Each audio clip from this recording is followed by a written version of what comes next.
Papaano kung totoo yung sinasabi ng Brave 18? Papaano kung totoo yung sinasabi ni Gutesa?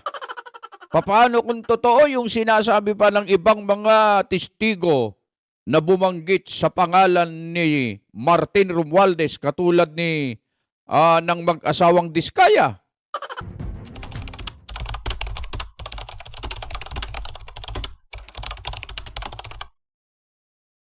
Pagbati po sa inyong lahat mga kababayan at mga mahal po naming taga-subaybay. Ako po si Just Vlog. Rekta na kagad tayo. Boying, kinasuhan si Romualdez at Saldico gamit ang mga pahayag ni Gutesa at ng Brave 18. Maganda itong balitang ito Ito ay kinuha natin sa Ang Balita Ngayon ngayong Abril 25, 2026. Ito ang sinabi ni Mike Defensor. Narito po ang kabuuan ng ulat mga kababayan. Testimonya ng Brave 18 ginamit sa kaso laban kay Zaldico at Romualdez. Umani ng atensyon ang pahayag ni former Anak Kalusugan Party List Representative Mike Defensor matapos niyang talakayin ang umano'y laman ng isinampang kaso ng Office of the Ombudsman laban kay dating House Speaker Martin Romualdez at Zaldico, kung saan binigyang diin ang papel ng mga testigo mula sa grupong tinaguriang Brave 18. Sa kanyang social media post, sinabi ni Defensor na malaking bahagi ng reklamo ay nakabatay sa mga apidabit ni na Sergeant Gutesa, Sergeant Christopher Esquivel at Sergeant Hill Natividad Jr. na umano'y may direktang kaalaman sa mga transaksyon. Ayon kay Defensor, malaking bahagi ng reklamo ay nag-ugat sa apidabit ni Sergeant Orly Gutesa at ng mga kasama sa Brave 18. Binigyan din niya na sa kauna-unahang pagkakataon, isang mataas na institusyon tulad ng Ombudsman ang umano'y nagbigay halaga sa testimonya ng mga testigo upang litisin ang umano'y katiwalian. Sa kauna-unahang pagkakataon, binigyan halaga ng Ombudsman ang kanilang testimonya upang litisin ang korupsyon. Batay sa mga dokumentong kalakip ng reklamo, iginiit na ang testimonya ni Gutesa, Esquivel at Natividad ay may sapat na bigat at kredibilidad upang magsilbing ebidensya. Ayon sa complaint affidavit, the testimonial accounts of Esquivel, Natividad, and Gutesa should be given full credence.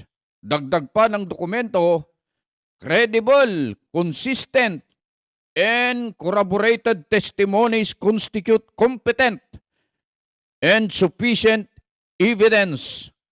Ang kapanipaniwala at magkakatugma at suportadong testimonya ay sapat na ebidensya. Sa mga sumusunod na pahina, inilatag ang umano'y detalyadong paglalarawan ng sistema ng pagdadala ng pera, kabilang ang paggamit ng mga maleta at koordinadong operasyon. Gutesa, detailed and systematic delivery of the large sums of cash in suitcases. Inilarawan ni Gutesa ang sistematikong pagdadala ng malalaking halaga ng pera gamit ang mga maleta. Itinampok din sa dokumento ang konsepto ng conspiracy o sabwatan, kung saan maaaring managot ang lahat ng sangkot kung mapatunayang may iisang layunin sa umano'y illegal na gawain. An amplified conspiracy exists when two or more persons act towards the accomplishments of the same unlawful object. May umiiral na implicit sa sabwatan kapag dalawa o higit pang tao ang kumikilos para sa isang illegal na layunin. Ang naturang usapin ay bahagi ng mas malawak na investigasyon sa umano'y anomalya sa flood control projects kung saan ilang testigo ang lumangtad upang ilahad ang kanilang bersyon ng mga pangyayari. So yun po mga kababayan, sa wakas ay kinasuhan si Romualdez at Saldico at ginamit ang mga pahayag ni Gutesa at ng Brave 18 mga kababayan. Mga kababayan, sana totoo ito yung balitang ito na ginawa ni Ombudsman Rimulya mga kababayan. Sa wakas ay magkakaalaman na kasi pagkakinasuhan na ito mga kababayan, gugulong ang kaso sa korte. At syempre, pag lumabas itong mga testigo at inilabas ang mga ebidensya na hawak-hawak ng mga testigo, syempre, ang gagawin naman ng depensa, didepensahan niya ang kanyang sarili. Pabubulaanan niya, patutunayan niya na hindi totoo yung mga aligasyon at akusasyon laban sa kanya. Kung totoo nga na hindi totoo. Paano kung totoo, mga idol? Di po ba? Paano kung totoo yung sinasabi ng Brave 18? Paano kung totoo yung sinasabi ni Gutesa? Paano kung totoo yung sinasabi pa ng ibang mga testigo na bumanggit sa pangalan ni Martin Romualdez katulad ni ng mag-asawang Diskaya? Mga kababayan, dito na malalaman ang tunay at totoong nangyari o kaya ang larawan ng korupsyon, lalong-lalo na dyan sa flood control. Oo, ito talaga ang hinihintay ng mga kababayan natin Sa wakas ay may nakasuhan na ng malaking isda. Yan ang hinihintay nila. Kaya nga lang, ang talagang hinihintay ng ating mga kababayan ay ang may makulong na malalaking isda. Yan talaga. Oo, pero kaso-kaso lang muna. Siyempre naman, may proseso, may tinatawag tayong due process. Hindi naman pwedeng ikulong mo kagad na hindi pa napapatunayan na sila nga po ang nagnakaw at sila nga po ang pinagdeliveran ng mga mali-maletang pera. Kailangan patunayan yan sa korte, mga idol, mga kababayan. Kaya tama lang yung ginawa ni Ombudsman Rimulya. Kung hindi po ito sarswela, baka ito'y guni-guni lang o kaya ay kwento-kwento lang, may masabi lang na kinasuhan, kaya ginawa ito. Baka kasama sa script, sabi nga ng iba, wag naman po sana.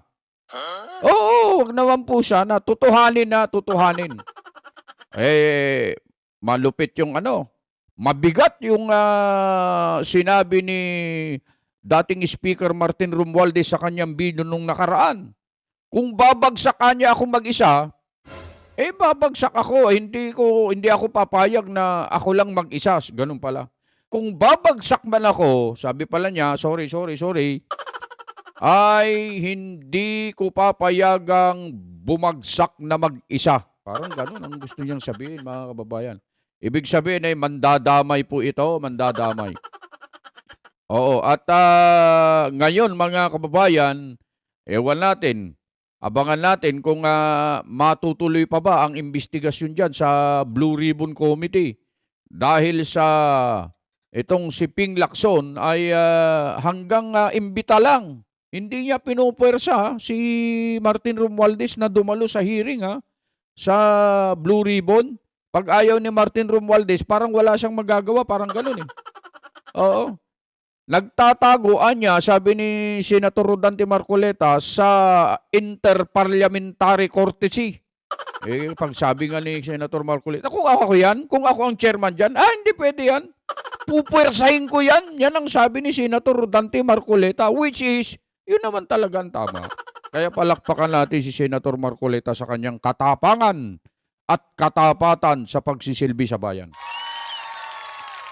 So mga kababayan, yung balita na ito na kinasuhan si dating Speaker Martin Romualdez at si Zaldico batay doon sa mga testimonya ni Gutesa at nitong 18 dating sundalo, magandang magandang tawag dito, resulta. Kung totoo nga ito, magandang kahit papaano nalaman nito, kapag nalaman nito ng ating mga kababayan, medyo kahit papaano gagaan yung kanilang kalooban.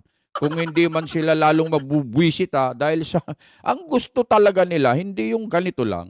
Ang gusto ay may managot, makulong sa anumang o sino mang sangkot sa flood control na siyang pagkawala, pagkalimas ng trilyon na nasa kaban ng bayan. Yun talaga. Pero mga kababayan, pinarating lang namin yung balita na yan para nang sakay malaman po ninyo ang mga tunay na nangyayari sa ating bansa. Sana ay hindi fake news ito ha. Katulad nung nakaraan balita ang ating presidente, yung pala hindi po totoo. Fake news pala yun mga kababayan ha. Nakakahiya po yun ha, nakakahiya. Sana naman itong binanggit na pagkakaso dito kay Martin Romualdez at Zaldico ay totoo ito mga kababayan. Bueno, yun lang at magandang araw po sa inyong lahat. Anumang oras ninyo mapanood ang video ito, ang inyong lingkod, Just Vlog, laging nagsasabi, lagi po kayong mag-iingat.